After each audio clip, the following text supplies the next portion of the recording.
Судскиот совет во четврток ќе одлучува за одговорност кај судиите за случајот со ослободувањето на Сеат Кочан.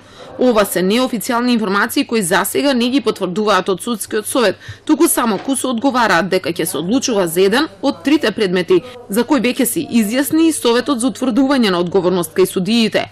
Но според информациите на Телма, точката 6 од дневниот ред на седницата закажана за четврток се однесува токму на предлогот за отворање постапка за утврдување на одговорноста на 5 темина суди од Врховниот суд, начело со председателот Јова Вангеловски, кој одлучуваа за притворот на бизнисменот Сеат Кочан, обвинет во случајот труст на СЈО. Барањето доаѓа од Советот за утврдување на факти кој ја прифати представката на Сдруженијето Зелена лупа и побара да се утврди дали судиите постапувале нестручно и несовесно.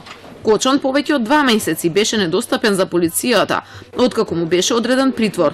Во меѓувреме, според Зелена лупа, Врховниот суд, спротивно на законот, прифатил да расправа за вонредниот правен лек на јавното обвинителство, иако за случајот беше надлежно специјалното обвинителство. Опциите кои ги има сега судскиот совет се или да ја прекине постапката, или да донесе одлука за одговорност кај судиите.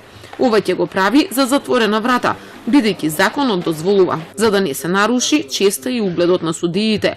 Претходно пак ќе се назначи представник од самиот совет, кој ќе образложи потребата за барање одговорност.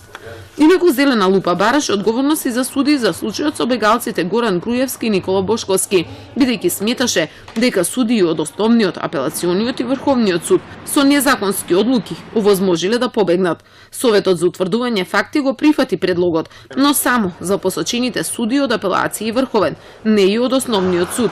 Во меѓувреме владата го укина токму овој совет за утврдување на одговорност кај судиите и предметите кои ги работеше ги предаде во судскиот совет. Сега на решение чекаат 104 неотворени преставки од граѓани за несовесно работење на судии од целата земја.